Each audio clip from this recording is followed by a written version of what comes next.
الحمدللہ گزشتہ صحبت میں ہم نے نبی پاک صلی اللہ علیہ وسلم پر جو ظلم و ستم کی انتہا تھی، میں نے آپ کو طائف تک ذکر کیا کہ نبی پاک صلی اللہ علیہ وسلم کو طائف والوں نے کس قدر اذیتیں تکلیفیں پہنچائیں۔ آخر کار اتنی لمبی گفتگو آقا دو جہاں صلی اللہ علیہ وسلم کی زندگی کی ہے کہ ہم اپنے زندگی کے ہر جمعہ کو اگر رسول کائنات صلی اللہ علیہ وسلم کے سیرت کے ایک ایک پہلو کو اگر اجاگر کرنا، آپ کے سامنے رکھنے کی کوشش کریں، پھر بھی ہماری زندگیاں جو ہیں وہ کم پڑ جائیں گی۔ آقا دو جہاں صلی اللہ علیہ وسلم کی سیرت مزید اور زیادہ ہے، لیکن مختصراً یہ کہ نبی پاک صلی اللہ علیہ وسلم کہ اعلان نبوت کے 11ویں سال 10 سال مکمل ہو چکے تھے اعلان نبوت کے۔ اعلان نبوت کا 10 سال مکمل ہوا تو اب کون سا سال ہوگا جی؟ 40 پر تو اعلان نبوت، پھر 10 سال مکمل ہو گئے تو 50 سال ہو گئے۔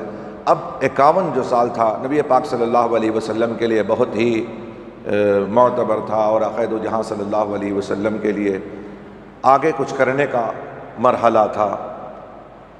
11ویں سال نبوت کی، اعلان نبوت کا 11واں سال، ہجرت کا نہیں بلکہ نبوت کا، اعلان نبوت کا 11واں سال تھا۔ آقا دو جہاں صلی اللہ علیہ وسلم جب مکہ شریف میں تھے تو رواج تھا، حج کا رواج موجود تھا، زمانے دراز سے حج کا رواج تھا، لوگ حج کے لیے آیا کرتے تھے، ہر ملک سے لوگ حج کے لیے، کفار بھی آتے تھے۔ اور آپ کو معلوم ہے کہ حج کا باقاعدہ حج کے موقع پر طواف بھی ہوتا تھا، مینا بھی موجود تھا اس وقت میں، اور لوگ طواف کرتے تھے۔ انداز الگ تھا کفار کا، میں نے آپ کو بتایا کہ کفار کا انداز طواف کا غالباً آپ کو میں بتایا ہوں کیسے کہ وہ ننگے ہو کر کے طواف کرتے تھے، سیٹیاں بجایا کرتے تھے وہ لوگ۔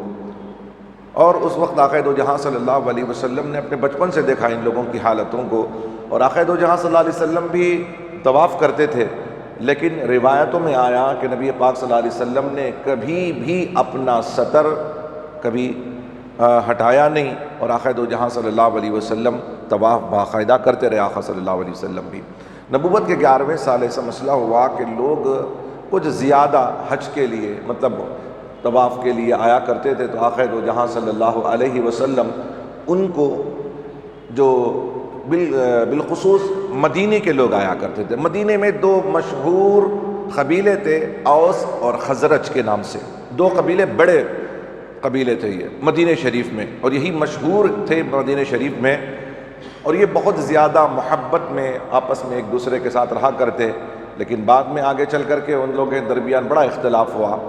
اوس اور خزرج کے لوگ جو ہے مکہ میں آئے تو آقا دو جہاں صلی اللہ علیہ وسلم نے ان میں سے 6 لوگوں کو مینا میں لے جا کر دعوت اسلام پیش کی۔ مدینے کے 6 لوگوں کو، کون سے قبیلے کے؟ اوس اور خزرج کے لوگوں کو لے جا کر آقا دو جہاں صلی اللہ علیہ وسلم، یہ ہماری زندگی کا ایک بہت بڑا پہلو ہے ہمارے اسلام کا، اور ہماری زندگی کے لیے بہت ہی اہم ہے کہ ہم کو ان واقعات کی روشنی میں اپنی زندگی کو بھی جو ہے لے کر کے چلنا ہے کہ آقا دو جہاں صلی اللہ علیہ وسلم نے دعوت دین کو کیسے پیش کیا، کتنی مشقتیں برداشت کی۔ مکہ سے آقا دو جہاں صلی اللہ علیہ وسلم مینا آپ ان کو لے جاتے، وہاں لے جا کر کے مینا کی کچھ گھاٹیاں تھیں، کچھ چھپنے کی جگہ تھی، وہاں چھپ کر آقا دو جہاں صلی اللہ علیہ وسلم نے ان کو دعوت اسلام پیش کیا۔ تو آقا دو جہاں صلی اللہ علیہ وسلم نے قرآن شریف پڑھ کر کے انہیں سنایا۔ قرآن پڑھتے تو آقا دو جہاں صلی اللہ علیہ وسلم کے قرآن پڑھنے کا انداز یہ تھا کہ کفار کہتے تھے کہ محمد، یہاں تک کہ شیطان بھی ایک مرتبہ کافروں کے ساتھ مشورے کے لیے آیا تھا آپ کے قتل کے ارادے سے، اس وقت کہتا ہے شیطان کہ محمد کو اگر تم یہاں سے بھگا بھی دو گے نا، مکے سے نکال بھی دو گے، تو محمد کے قرآن پڑھنے کا انداز اور ان کی آواز ایسی بہترین ہے کہ لوگ لپک کے چلے جائیں گے ان کے پاس میں۔ اتنی بہترین آواز آقا دو جہاں صلی اللہ علیہ وسلم کی، اور انداز صاحب قرآن، ارے یہاں کا اب کا قاری اگر قرآن پڑھتا ہے تو دل للچا جاتا ہے ہمارا، اور ہم چاہتے ہیں کہ وہ پڑھتے رہے، میں سنتے رہے۔ ایسی آج کل قاریوں کی آوازیں ہیں، تو وہ صاحب قرآن آپ قرآن شریف پڑھ کر کے سناتے۔ تو مینا کی وادی میں وہ 6 آدمیوں پر قرآن پڑھنا اتنا اثر ہوا کہ انہوں نے ہاتھ بڑھا دیا اور کہا کہ یا رسول اللہ صلی اللہ علیہ وسلم ہمیں داخل اسلام کر دیجئے۔ داخل اسلام ہوتے ہی آقا صلی اللہ علیہ وسلم نے ایک بیعت کی، ان 6 لوگوں سے بیعت کروائی۔ سب سے پہلا تاریخ اسلام میں سب سے پہلا بیعت کا جو مسئلہ ہوا، اس کو کہتے ہیں بیعت عقبہ۔ بیعت عقبہ کہتے ہیں اس کو۔ پہلا نبی پاک صلی اللہ علیہ وسلم نے ان 6 لوگوں سے بیعت کروائی آقا صلی اللہ علیہ وسلم نے۔ یہ مینا کی وادی میں حج میں جو لوگ آئے تھے ان کے ساتھ معاملہ نبی پاک صلی اللہ علیہ وسلم نے کیا۔ اور یہ لوگ 6 جب حج ختم ہو گیا تو یہ لوگ اپنے مدینہ شریف چلے گئے۔ مدینے میں جا کر اپنے اہل خانہ کو سب سے پہلے انہوں نے دعوت دی۔ اچھا، یہ بیعت کس بات کی تھی کہ اسلام پر اگر کوئی انگشت نمائی کرے تو ہم اس کے ساتھ سینہ سپر ہو کر لڑیں گے، اسلام کے خلاف اگر کوئی کچھ بات کرے گا تو ہم سینہ سپر ہو کر کے اس کے ساتھ یہاں تک کہ اس کا قتل تک کر سکتے ہیں۔ یہ عہد و پیمان تھا بیعت کا۔ اور آخر تو جہاں صلی اللہ علیہ وسلم پر بیعت کرنا یہ ہے کہ آقا پر اگر وقت آ جائے تو اپنی جان نثاری کا بھی عہد تھا۔ 6 لوگوں نے عہد کیا۔ مدینے میں جانے کے بعد انہوں نے دعوت دین پیش کیا۔ اب سب سے پہلے اپنے گھر والوں کو دعوت دین پیش کیا، پھر رشتہ داروں میں۔ اس طریقے سے ان 6 لوگوں نے مدینہ شریف میں ایک اچھا دین اسلام کا کام کیا۔ انہوں نے بڑے پیمانے پر انہوں نے 6 لوگوں نے کام کیا۔ اس طریقے سے مدینے میں لوگ اسلام قبول ہوتے رہے، اسلام قبول کرتے رہے، لوگ بڑھتے رہے۔ یہ ہو گیا 11واں سال آقا دو جہاں صلی اللہ علیہ وسلم کا۔ اور آقا صلی اللہ علیہ وسلم کی اپنی پوری حیات میں دعوت اسلامی پیش کرنا تھا۔ پھر جب 12واں سال آیا، 11 سال گزر گئے، یہ 12واں سال اعلان نبوت کا 12واں سال، اور آقا دو جہاں صلی اللہ علیہ وسلم نے حج کے موقع پر اب جو تھے اس میں سے 12 لوگوں کو نبی پاک صلی اللہ علیہ وسلم نے انتخاب فرمایا۔ اوس و خزرج کے جو لوگ تھے ان لوگوں میں سے 12 لوگوں کو انتخاب فرمایا اور ان کو مینا کی وادی میں آپ لے گئے۔ آقا دو جہاں صلی اللہ علیہ وسلم، یہ دین اسلام کا ابتدائی مرحلہ ہے جو مدینہ شریف میں پھیلنے جا رہا ہے، اور اللہ تبارک و تعالیٰ کا نظام تھا کہ جہاں اپنے محبوب کو بھیجنا تھا وہاں ماحول سازگار کرا رہا ہے رب ذوالجلال۔ اس لیے کہ مکہ مکرمہ میں آپ نے بڑی تکلیفیں برداشت کی، اور اللہ تبارک و تعالیٰ کی یہ منشا تھی کہ آپ کو مکہ سے مدینہ ہجرت کروانا تھا۔ تو آقا دو جہاں صلی اللہ علیہ وسلم نے مینا میں لا کر کے ان لوگوں کے ساتھ آپ نے کیا کیا؟ اسلام کی دعوت دی، قرآن کی آیات پڑھ کر کے سناتے۔ اور آقا دو جہاں صلی اللہ علیہ وسلم نے جب ان لوگوں کے ساتھ قرآن شریف پڑھ کر کے سنایا تو ان لوگوں نے بھی کہا کہ آپ کا جو کلام ہے وہ انسانی کلام نہیں ہے، انسانی کلام نہیں ہے۔ انہوں نے کہا کہ محمد صلی اللہ علیہ وسلم یہ آپ کے رب کا کلام ہوگا، آپ کے رب کا کلام ہوگا، تو لہٰذا ہم آپ کے ہاتھوں داخل اسلام ہوتے ہیں۔ وہ لوگ بھی جو ہے 12 لوگ داخل اسلام ہو گئے آقا دو جہاں صلی اللہ علیہ وسلم کے ساتھ۔ اچھا، ان میں سے اور لوگ بھی جب جانے لگے تو داخل اسلام ہو گئے، حج سے واپس جانے لگے تو اسلام قبول کر لیا۔ اور آخر کار ایسا ہوا کہ اس میں نبی پاک صلی اللہ علیہ وسلم کے ساتھ کچھ گفتگو انہوں نے مینا میں ہی کی، مینا میں کی کہ ہم تو جا رہے ہیں لیکن ہمارے ساتھ وہاں آئے ہیں دین تو قبول کر لیا ہے، دین کو سیکھنا ہے، ہمیں دین کی معلومات حاصل کرنی ہے، درس قرآن ہمیں حاصل ہونا ہے، درس حدیث ہمیں لینا ہے۔ تو اے محمد الرسول اللہ صلی اللہ علیہ وسلم ہمیں کسی ایسے مبلغ کا انتظام کریں کہ تاکہ وہ مدینہ شریف آئیں اور ہم ان سے دین اسلام کو سیکھ سکیں۔ تو نبی پاک صلی اللہ علیہ وسلم نے حضرت مصعب بن عمیر رضی اللہ تعالی عنہ کو انتخاب فرمایا اور کہا کہ جاؤ ان لوگوں کے ساتھ اور انہیں دعوت اسلام پیش کرو۔ الحمدللہ حضرت مصعب بن عمیر رضی اللہ تعالی عنہ آپ تشریف لے گئے ان کے ساتھ میں۔ فائدہ یہ ہوا کہ روزانہ کچھ نہ کچھ لوگ جو ہے وہ داخل اسلام ہوتے رہے۔ مصعب بن عمیر رضی اللہ تعالیٰ عنہ لوگوں کو لے کر کے دعوت اسلام پیش کرتے، قرآن کی آیات پڑھ کے سناتے، اس کا ترجمہ سناتے، سمجھاتے لوگوں کو۔ ترجمہ کیا سنائے، عربی ہی تھی لیکن عربی کو بھی واضح طریقے سے سمجھانا تھا۔ قرآن کی آیتیں اتنی آسان نہ تھیں کہ لوگ سمجھ جاتے۔ قرآن الحمدللہ ایسا کلام ہے رب ذوالجلال کا کہ اس کے اندر فصاحت ہے، بلاغت ہے۔ عرب کے لوگ ویسے فصیح و بلیغ لوگ تھے، لیکن ان کو بھی قرآن کریم سمجھنے کے لیے تشریح کی ضرورت تھی۔ اس سے کیا مراد ہے، اس سے کیا مراد ہے، اس سے کیا مراد ہے۔ ویسے قرآن کریم تو مدینے کے لوگوں کے پاس بھی موجود تھا، لیکن قرآن دیکھ کے پڑھ لینے سے سب کچھ سمجھ میں نہیں آ جاتا، بلکہ اس کو سمجھانے کے لیے کوئی تربیت یافتہ ہونا چاہیے۔ اور وہ تربیت یافتہ کون؟ نبی پاک صلی اللہ علیہ وسلم کے ہاتھوں سے، جو ان کی صحبت میں رہ کر کے جنہوں نے قرآن کی تربیت حاصل کی ہے، ان لوگوں کو رہنا ضروری تھا۔ اب ہمارے پاس مسئلہ آج کل ایسے چلا ہے کہ قرآن ہمارے پاس میں ہے اور ترجمہ ہمارے پاس میں ہے، ہم یہ سمجھ جاتے ہیں کہ ہم نے قرآن سمجھ لیا ہے۔ اور یہی لوگ جو ہے آج کل اہل حدیث وغیرہ کا مسئلہ یہی ہے کہ انہوں نے جیسے سمجھا قرآن کریم کو اٹھا کر ویسے انہوں نے پیش کیا۔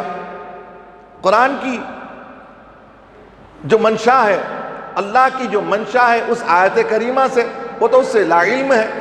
بس ترجمہ کر دینے سے دین نہیں ہو جاتا ہے، دین اسلام کھل کر کے سامنے پیش نہیں ہوتا، بلکہ دین کو سکھانے کے لیے، قرآن کو سمجھانے کے لیے کوئی ہو۔ جیسے کہ اللہ تبارک و تعالیٰ نے قرآن مجید میں ارشاد فرمایا، قد جاءکم من اللہ نور، اس کے بعد کیا فرمایا؟ نور و کتاب مبین۔ اللہ تعالیٰ فرماتا ہے کہ تحقیق کہ تمہارے پاس ایک نور آیا، ایک نور آیا، اور اس کے بعد آقا اللہ فرماتا ہے کہ ایک روشن کتاب تمہارے پاس آئی۔ کس کے طرف سے؟ اللہ کے طرف سے۔ تو قرآن اللہ تبارک و تعالیٰ جب بھیجا تو قرآن کو بھیجنے سے پہلے رب ذوالجلال نے اپنے نور کو بھیجا تاکہ میرے کلام کو سمجھا سکیں، اس کی فہم کو سمجھا سکیں کہ اس سے کیا مراد ہے، اللہ کی کیا منشا ہے۔ نبی پاک صلی اللہ علیہ وسلم نے لوگوں کو اللہ کی منشا سمجھائی۔ الف لام میم ذالک الکتاب لا ریب فیہ ھدی للمتقین۔ اتنی آیتیں پڑھ کر کے لوگوں کے سامنے صرف ترجمہ کر دیں گے تو معلوم نہیں ہوگا، اس کا پس منظر سمجھانا پڑے گا۔ تو نبی پاک صلی اللہ علیہ وسلم نے اس کو سمجھایا۔ تو حضرت مصعب بن عمیر رضی اللہ تعالیٰ عنہ مدینہ شریف گئے، قرآن کو سکھایا، بتایا، قرآن مجید کو پڑھ کر کے بتایا، اس سے یہ مراد ہے، اللہ کی یہ منشا ہے۔ جنت کے تعلق سے، دوزخ کے تعلق سے جب بتانا شروع کیا تو الحمدللہ روزانہ داخل اسلام ہوتے رہے۔ گھر گھر جا کر کے دعوت اسلام پیش کیا مصعب بن عمیر، اور کچھ وہاں کے مدینے سے جو لوگوں نے اسلام قبول کیا تھا وہ گھر گھر لوگوں کے جاتے اور دعوت اسلام پیش کرتے۔ دیکھیے ایک بات بتاتا ہوں، یہ ہم سب کی ذمہ داری ہے، ہر آدمی مبلغ ہے، ہر آدمی مبلغ ہے۔ یاد رکھیں کہ دین جب تک پوری دنیا پر نافذ نہیں ہو جاتا، ہر آدمی جب تک مسلمان نہیں، پوری دنیا کا مسلمان آدمی جو ہے مسلمان نہیں ہو جاتا، اس وقت تک ہر مسلمان پر یہ ذمہ داری ہے کہ وہ دوسرے کو دعوت دین پیش کرے۔ اچھا، دعوت دین کافروں کو پیش کرنا الگ بات ہے۔ اب جو لوگ دین میں داخل ہو چکے ہیں اور انہیں دین نہیں معلوم ہے، اصل مسئلہ معلوم نہیں ہے، قرآن کے تعلق سے معلومات نہیں ہے، احادیث کے تعلق سے معلومات نہیں ہے، اور فقہی مسائل نہیں معلوم ہے، تو یہ ذمہ داری ہے کہ آپ انہیں سمجھائیں، اور آپ کی بھی ذمہ داری ہے کہ علم کو آپ حاصل کریں، علم کو حاصل کریں۔ آپ کے گھر میں آپ کم سے کم آپ اپنے گھر کے تو بڑے ہیں، ذمہ دار شخص ہیں آپ، پوچھا جائے گا۔ نبی پاک صلی اللہ علیہ وسلم ارشاد فرماتے ہیں، ہر فرد کو کل قیامت کے روز اس کے ماتحت کے تعلق سے سوال کیا جائے گا۔ امام سے اپنے پورے مصلیوں کے تعلق سے پوچھا جائے گا، پورے محلے کا جو بڑا ذمہ دار ہوتا ہے، پورے محلے کے لوگوں کے تعلق سے کل قیامت کے روز اس سے پوچھو گی۔ ایک ایم ایل اے جو ہوتا ہے، اس کے ماتحت جتنے لوگ آتے ہیں ان کے تعلق سے کل قیامت کے روز ان سے پوچھا جائے گا۔ ایک ملک کا جو بڑا ہوتا ہے، سردار ہوتا ہے، اس سے پورے ملک کے حالات کے تعلق سے اس سے پوچھا جائے گا۔ تو نبی پاک صلی اللہ علیہ وسلم کا فرمان ہے کہ جو بڑا ہوگا اس کے ماتحت لوگوں کے تعلق سے اس سے پوچھا جائے گا۔ کیا پوچھا جائے گا؟ کیا ان لوگوں کو نوکریاں دیا؟ کیا ان لوگوں کو برابر کھانے کھلایا؟ یہ بات کا معاملہ ہے۔ خدائے وحدہ لا شریک کے تعلق سے جو عقیدہ ہے، اسلام کے جو عقائد ہیں، اسے پیش کیا کہ نہیں پیش کیا؟ رسول اللہ صلی اللہ علیہ وسلم پر جس طریقے سے ایمان لانا ہے وہ لانے کے لیے اس کو پیش کیا کہ نہیں پیش کیا؟ شریعت کو اپنے گھر پر نافذ کیا کہ نہیں کیا؟ یہ کل قیامت کے روز پوچھا جائے گا۔ اپنی بیوی پر اسلام کو داخل کیا، اس پر اسلام کو لاگو کیا کہ نہیں کیا؟ یہ قیامت کے روز پوچھا جائے گا۔ تمہارے اولاد تمہاری ذمہ دار ہے، تمہاری ذمہ داری اپنی اولاد پر بھی ہے اور اولاد پر تمہاری ذمہ داری ہے۔ اللہ تبارک و تعالی کل ماں باپ سے ان کی اولاد کے تعلق سے بھی پوچھے گا کہ تم نے اپنی اولاد کی تربیت کیسی کی، کیا پڑھایا، کتنا جو ہے اسے زمیندار بنایا، کتنی پراپرٹیاں اس کے حوالے کی۔ یہ نہیں پوچھا جائے گا، بلکہ پوچھا جائے گا کہ تم نے اس پر شریعت لاگو کیا کہ نہیں کیا۔ 7 سال کا تمہارا بیٹا تھا، تمہارے ماتحت تھا، تم نے اسے نماز کی تعلیم دی یا نہیں دی، پوچھا جائے گا۔ اللہ کے رسول صلی اللہ علیہ وسلم نے ارشاد فرمایا، جب تمہارا بچہ 10 برس کا ہو جائے اور نماز نہ پڑھے تو تمہیں مارنے کا حکم شریعت نے دیا۔ تم نے اپنی اولاد کو مار کر کے نماز پڑھایا کہ نہیں پڑھایا؟ کل قیامت کے روز پوچھا جائے گا۔ بالغ ہونے تک تم نے اس کے لیے شریعت کو لاگو کرنے کی کوشش کی نہیں کی؟ کل قیامت کے روز آپ سے پوچھا جائے گا۔ یہ ہم سمجھ رہے ہیں کہ یہ ذمہ داری ہماری نہیں ہے۔ یہ علماء کو ذمہ دار بنا کر کے کہہ دیتے ہیں کہ آپ آ کر کے پڑھا دیجئے، آپ یہ کر دیجئے، آپ یہ کر دیجئے۔ نہیں، یہ آپ کی ذمہ داری ہے کہ آپ کو بھی اسلام سیکھنا ہے، اور آپ کے بچوں کو جتنا آپ بہتر طریقے سے تربیت کر سکتے ہیں اتنے اساتذہ نہیں کر سکتے۔ جتنے اچھے پہلو سے آپ اپنے گھر میں بچوں کو تربیت کر سکتے ہیں، ہر اعتبار سے، کھاتے وقت میں آپ ساتھ میں رہتے ہیں، سوتے وقت میں آپ اس کے ساتھ میں رہتے ہیں، اٹھتے وقت میں آپ اپنے بچے کے ساتھ میں رہتے ہیں۔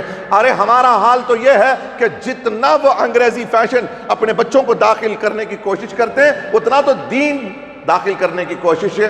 اللہ کو حاضر و ناظر رکھ کر کے یہ بات کر رہا ہوں کہ اگر آپ نے ابھی سے انقلاب گھر میں پیدا نہیں کیا، آپ سے کل قیامت کے روز سوال کیا جائے گا۔ یہ چاپلوسی کا یہ جگہ جو ہے چاپلوسی کی جگہ نہیں ہے کہ بھئی مسئلہ جیسے ہے ویسے اس کا آسان کر کے میں پیش کر دوں آپ کو تاکہ آپ کے لیے آسانی ہو جائے۔ نہیں، جو چیز ہے وہ ہے، آپ کو اپنی ذمہ داری کو نبھانا پڑے گا۔ حضرت مصعب بن عمیر رضی اللہ تعالیٰ عنہ، یہ مدینے میں آسان نہیں تھا بھائی، مدینے میں اتنا آسان نہیں تھا، گھر گھر تک جا کر دین پہنچانا آسان نہیں تھا۔ بڑے بڑے سردار تھے وہاں، یہود و نصارہ تھے وہاں پر، اللہ اکبر، ان کی مار سے بچنے کے لائق بھی نہیں تھے مسلمان وہاں کے۔ الحمدللہ حتی المقدور انہوں نے اپنے آپ کی بھی حفاظت کی اور دین اسلام کو گھر گھر تک پہنچایا۔ انہوں نے گھر تک پہنچایا، الحمدللہ۔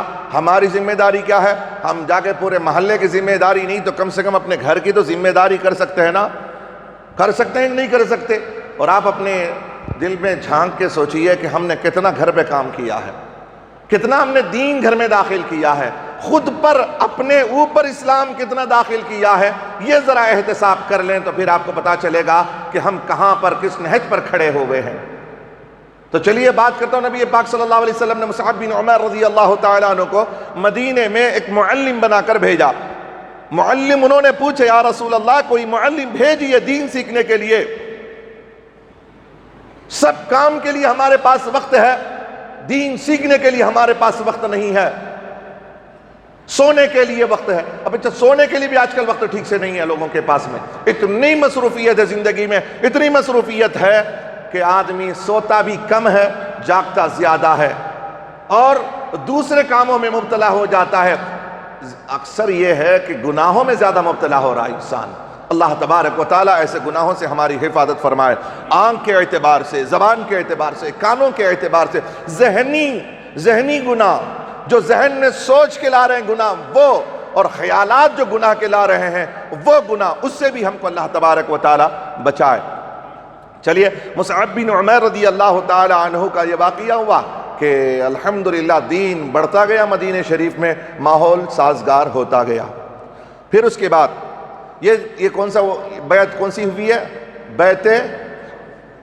بیعت رضوان نہیں، پہلا تو بیعت عقبہ ہو گیا، یہ بیعت عقبہ ثانیہ، بیعت بیعت عقبہ ثانیہ، دوسری بیعت جو ان 12 لوگوں کے ساتھ نبی پاک صلی اللہ علیہ وسلم نے جو آقا صلی اللہ علیہ وسلم نے کیا. جب یہ لوگ مدینہ شریف چلے جا رہے تھے تو اس وقت تک یہ 6 سے 72 لوگ ہو گئے، 70 پر 2 لوگ ہو گئے. یہ مدینہ شریف کو جب گئے تو اس وقت تک کتنے ہو گئے؟ 72 لوگ ہو گئے. جانے کے بعد وہاں الحمدللہ دین جو ہے سازگار ہونے لگا. پھر اس کے بعد آقا دو جہاں صلی اللہ علیہ وسلم سے 72 لوگوں نے جاتے جاتے دعوت دی، یا رسول اللہ صلی اللہ علیہ وسلم ایسا کریں نا، سب کی خواہش ہوتی ہے نا کہ بلا لیا جائے سرکار کو، دعوت دیں.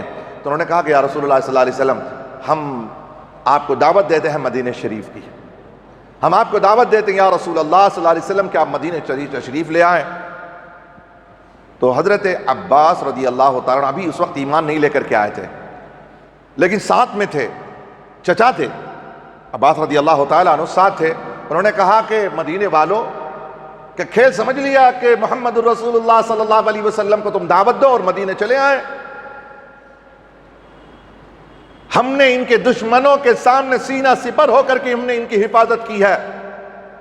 اب تک محمد الرسول اللہ صلی اللہ علیہ وسلم کے جو دشمن تھے کفار یہاں، اور جو ان کے قتل کے منصوبے بنا رہے ہیں، ان سے ہم لڑ کر کے نبی پاک محمد الرسول اللہ صلی اللہ علیہ وسلم کو ہم نے بچایا ہے، ان کی حفاظت کی ہے.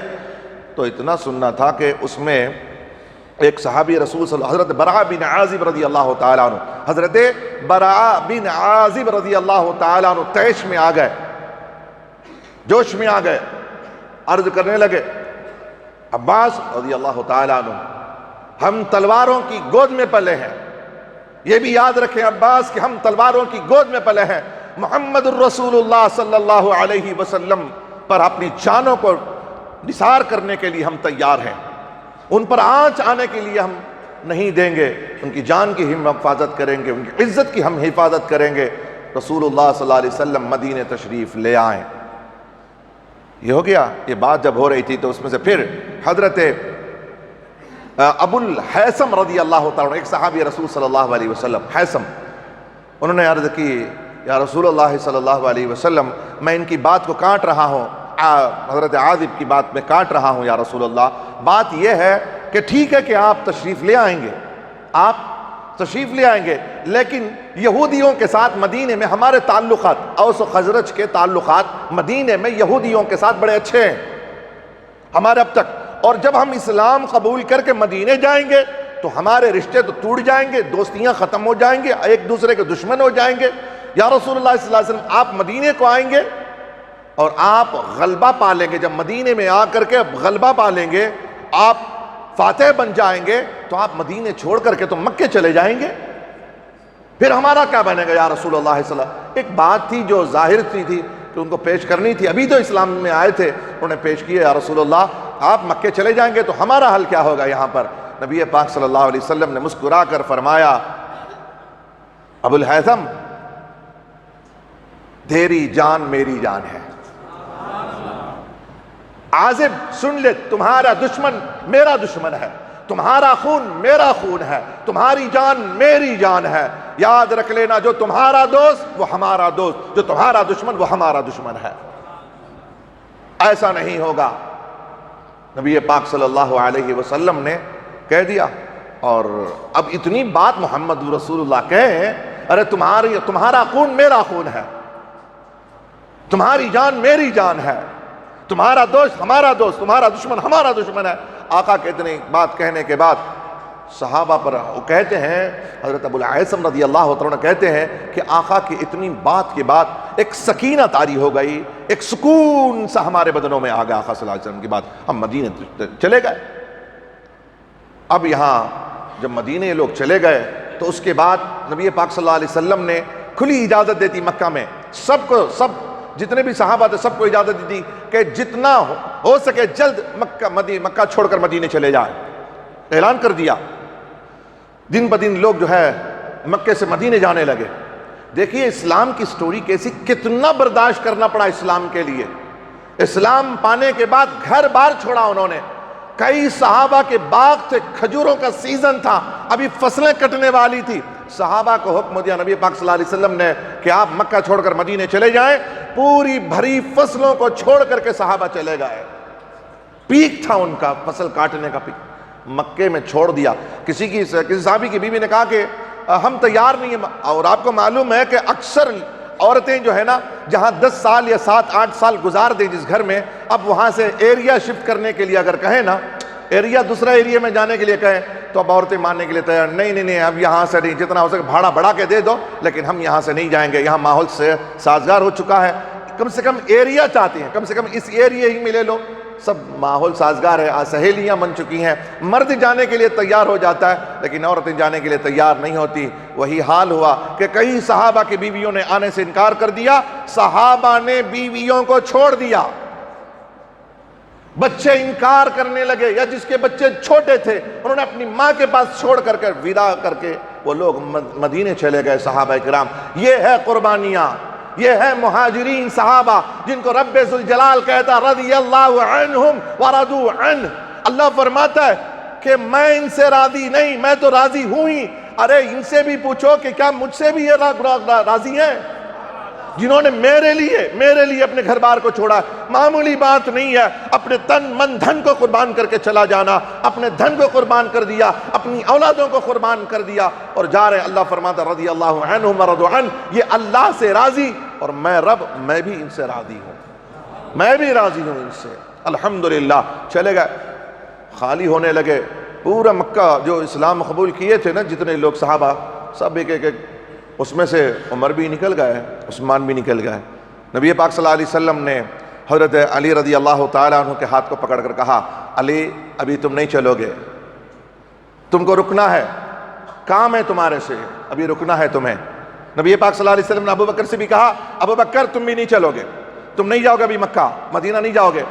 علی کو رضی اللہ تعالیٰ عنہ اور حضرت ابو بکر صدیق رضی اللہ عنہ کو روک لیا۔ اب ہوا یہ کہ جب مکہ چھوڑ کر مسلمان جانے لگے تو کفار کے اندر یہ بات ہلچل مچنے لگی ان کے درمیان کہ اگر یہ لوگ جائیں گے، وہاں جانے کے بعد محمد رسول اللہ کی ایک بڑی فوج تیار ہو جائے گی اور محمد رسول اللہ یہاں سے اگر مدینے چلے جائیں یہ ہم پر فتح کر سکتے ہیں، یہ ایک اچھی بڑی فوج لا کر کے ہمارے اوپر غلبہ پا سکتے ہیں۔ تو انہوں نے کہا کہ کچھ اس کے لیے ہم مشورہ کرتے ہیں کہ کیا کیا جائے۔ تو دار الندوہ کے نام، دار الندوہ، آج میں کیا بولوں، اب اس میں دوسرے احباب بھی ہمارے آتے ہیں، ندوہ کے لوگ بھی آتے ہیں، دیوبندی حضرات بھی آتے ہیں۔ اصل دیکھیں جو بات ہے دار الندوہ نبی پاک صلی اللہ علیہ وسلم کے قتل کا جو منصوبہ جس جگہ بنایا گیا، جس بلڈنگ میں، جس گھر میں بنایا گیا، اس کا نام تھا دار الندوہ۔ آج ان کے مدرسے کا نام ہے وہ دار الندوہ۔ سب کو معلوم ہے، یہ متفق ہے، سب کو معلوم ہے، دیوبندیوں کو معلوم ہے، وہابیوں کو معلوم ہے، سب کو معلوم ہے کہ محمد رسول اللہ صلی اللہ علیہ وسلم کے قتل کا جو منصوبہ جس جگہ بنایا گیا، جس بلڈنگ میں بنایا گیا، اس بلڈنگ کا نام تھا دار الندوہ، دار الندوہ تھا۔ آج انہوں نے رکھ لیا ہے، چاہیے یہ تھا نا کہ بھئی ایسا نام اس کا دیا گیا ہے تو ہم کیوں اپنا نام رکھیں، انہوں نے دار الندوہ رکھا۔ کہاں سے فارغ ہیں؟ ندوہ سے فارغ ہیں۔ کہاں سے فارغ ہیں بھائی؟ ندوی جو بولتے ہیں نا، ندوی جو یہ عالم بنتے ہیں اور وہاں سے فارغ ہونے والے کو یہ اپنے ساتھ ندوی لکھتے ہیں۔ ندوی آپ نے دیکھا ہوگا ان کے علماء کے ناموں کے ساتھ ندوی ہوتا ہے، قاسمی ہوتا ہے۔ یہ قاسم ہوتا ہے تو یہ دارالعلوم دیوبند سے فارغ، اور ندوہ ہوتا ہے ندوۃ العلماء سے، جو ندوہ سے فارغ ہیں ان کو ندوی لکھا جاتا ہے۔ تو جو یہاں پر محمد رسول اللہ صلی اللہ علیہ وسلم کے قتل کا منصوبہ بنا گیا وہ دار الندوہ، انہوں نے اپنے مدرسے کا نام رکھا۔ اچھا، یہ دار الندوہ میں اب مشورہ ہونے کے لیے کفار قریش کے بڑے سورما، بڑے قریش کے سردار جو ہے وہ کوئی ایسا فرد نہ تھا کفار کا جو مشہور ہو اور وہ وہاں اس میٹنگ میں حاضر نہ ہوا ہو، سب آ گئے۔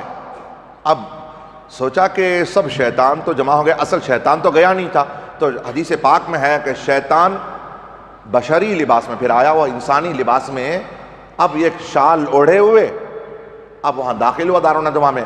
روک لیا گیا، تم کہاں سے ہو؟ کہا کہ میں بھی تمہارے ہی منصوبے کے حساب سے آیا ہوں، مجھے بھی ان سے دشمنی ہے، میں فلاں جگہ سے بہت دور دراز سے میں سفر کر کے آیا ہوں۔ تو اس کو بھی اندر لے لیا گیا۔ یہ سب سے بڑا شیخ، سب سے بڑا عمر دراز تھا، یہی شیطان اس میں، اس کو صدارت پہ بٹھا دیا گیا، اس لیے کہ پورے سرداروں میں سب سے زیادہ بزرگ تھا، بٹھا دیا گیا اسے صدارت کی چیئر پر۔ تو ایک ایک آدمیوں نے ایک مشورہ دیا۔ ایک نے کہا کہ محمد رسول اللہ صلی اللہ علیہ وسلم کو ہاتھ پیر باندھ کر کمرے میں بند کر دیا جائے اور ان کے لیے ایک سوراخ بنا کر اس سوراخ سے کھانا پانی ڈالا جائے۔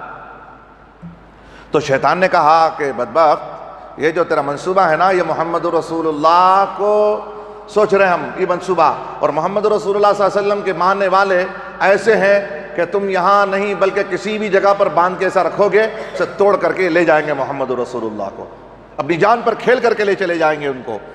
تو دوسرا کہا کہ ایسا کریں گے ان کو شہر بدر کر دیں گے، گاؤں سے یہاں سے بھگا دیں گے ان کو۔ پھر اس نے کہا بدبخت، وہی تو منصوبہ ہے ان کا کہ یہاں سے چلے جائیں گے، جہاں جائیں گے وہ اپنی ایک فوج بنا دیں گے، جا کر کے اپنے چاہنے والے ماننے والے بنا دیں گے وہاں پر۔ تو مشورے تو ایک ایک ایک دینے لگے۔ ابو جہل اٹھا اور اس نے کہا کہ میں ایسا مشورہ دینے والا ہوں جو اب تک کسی کو سوجھی نہیں ہے، اب تک کسی نے ایسا مشورہ نہیں دیا ہے۔ پوچھا کہ کیا ہے مشورہ؟ سنو، محمد رسول اللہ صلی اللہ علیہ وسلم کے قتل کا منصوبہ جس نے بنایا ابو جہل تھا۔ ابو جہل نے کہا کہ جتنے سردار یہاں پر اپنے اپنے قوم کے ہیں، سب سردار ایک ایک سردار اٹھے اور سب اپنے ہاتھوں میں تلوار لے کر محمد الرسول اللہ کا گھیراؤ کر لے اور ایک بار کی محمد رسول اللہ پر حملہ کر کے ان کو قتل کر دے۔ اور یہ جرم پورے قبیلے والوں کے سر آئے گا۔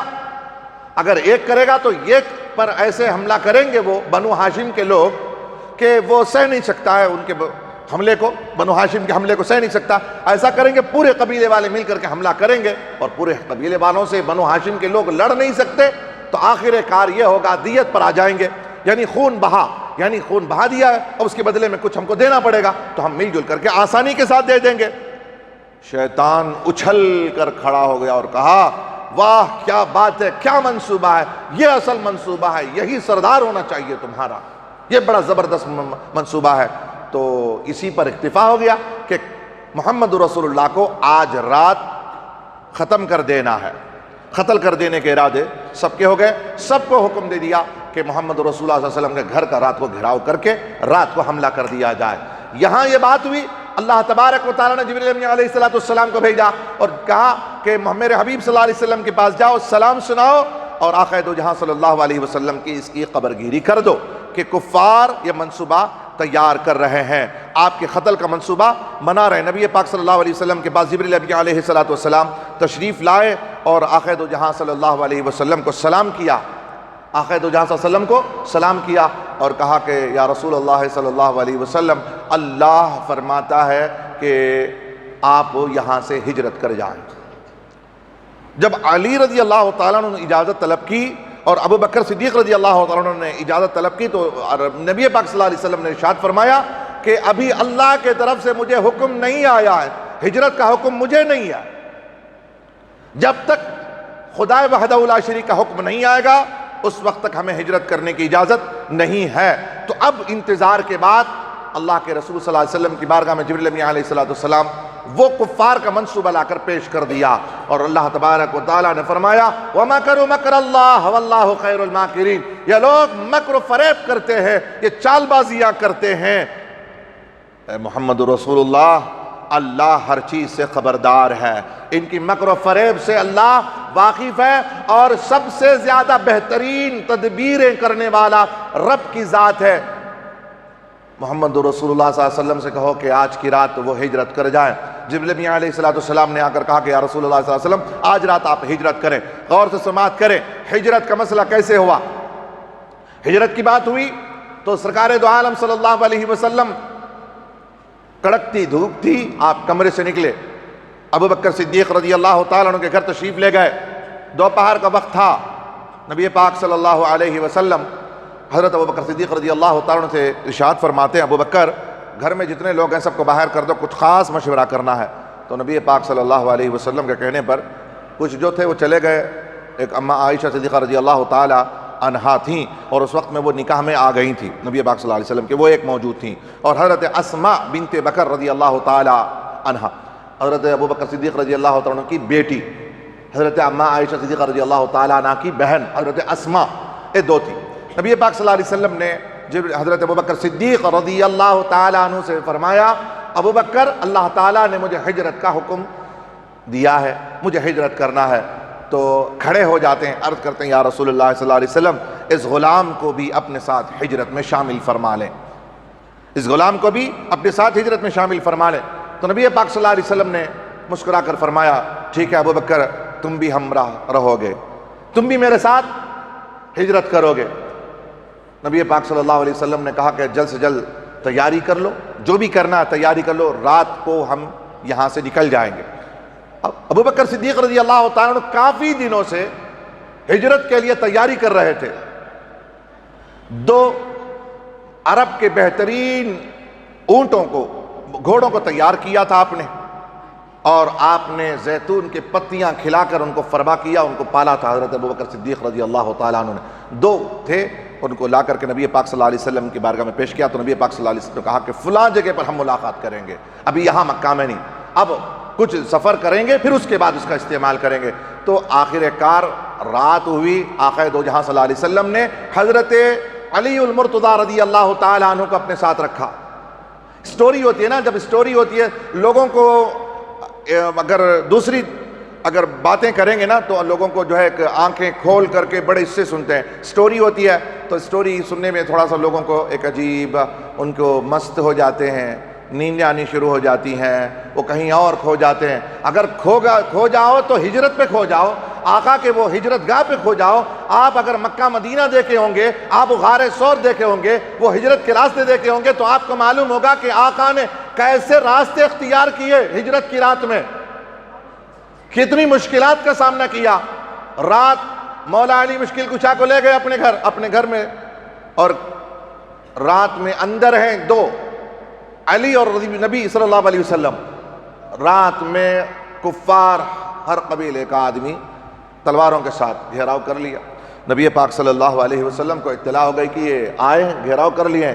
تو نبی پاک صلی اللہ علیہ وسلم نے ارشاد فرمایا علی تم میرے بستر پر سو جاؤ، تم میرے بستر پر سو جاؤ، اور بہت ساری امانتیں ہیں۔ اچھا کفار ہے نا، نبی پاک صلی اللہ علیہ وسلم کو قتل کا منصوبہ کرتے تھے، ان کے تعلق سے جانتے تھے، لیکن انہیں پھر بھی یقین تھا کہ یہ صادق اور امین ہے۔ لوگ تب بھی لا کر کے امانتیں رکھتے تھے آقا صلی اللہ علیہ وسلم کے پاس میں، تو امانتیں باقی تھیں آقا دو جہاں صلی اللہ علیہ وسلم کے پاس۔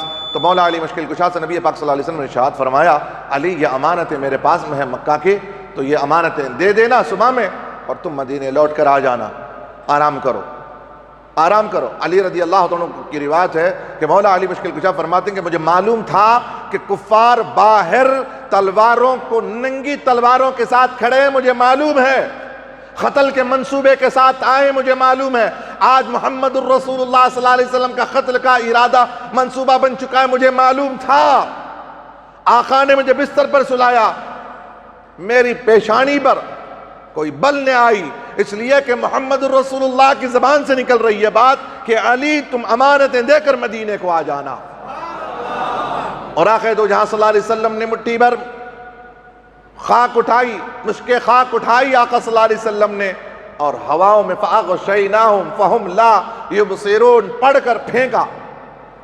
یہ مٹی تمام کفار جو ننگی تلواریں لے کر کھڑے ہوئے تھے سب کے سروں پر، آنکھوں پر پڑی۔ آقا نے ٹیسٹ بھی نہیں کیا کہ دیکھ رہے ہیں کہ نہیں دیکھ رہے ہیں، اللہ کا حکم تھا آپ نکل جائیں۔ محمد رسول اللہ نے پھینکا، سر پہ پڑا، آنکھوں پہ پڑا۔ آقا دروازہ کھولے، آپ ان کے سامنے نکل گئے۔ سامنے کفار ہیں، دروازے کے پاس میں کھڑے ہوئے ہیں، نکلے محمد تو مار دیں گے۔ تو دروازہ آقا نے کھولا، نکل بھی گئے، کافی دور نکل گئے آقا صلی اللہ علیہ وسلم۔ اور ایک کافر نے دیکھا کہ محمد رسول اللہ تو اتنی دور آ گئے، دوڑ کے آیا اور کفار سے کہا نالائقو، محمد رسول اللہ تو چلے گئے، تم یہاں کیا کر رہے ہو؟ کہا کہ ہم تو یہیں کھڑے ہیں، سب کچھ تو ہمیں دکھ رہا ہے، محمد نظر نہیں آئے۔ یہی تو بات ہے کہ خدا جسے دکھانا چاہتا ہے محمد کو وہی نظر آتے ہیں، محمد اسی کو نظر آتے ہیں۔ اور کافر جو ہوتے ہیں نا، آنکھ رکھ کر کے ظاہری ماتوں سے محمد رسول اللہ کو دیکھ نہیں سکتے۔ اسی لیے کہتا ہوں اپنے اندر ابو بکر کا عشق رکھو، ابو بکر کا ایمان رکھو، محمد رسول اللہ نظر آئیں گے۔ اور یہ عقیدہ رکھو کہ محمد رسول اللہ حاضر و ناظر ہیں، محمد رسول اللہ نور ہیں، اس بات کا عقیدہ رکھو۔ اگر خدا محمد رسول اللہ چاہیں نظر آئیں تو نظر آ جاتے، ڈال سامنے آنکھیں رکھتے ہوئے بھی وہ محمد رسول اللہ کے سامنے سے جا رہے ہیں.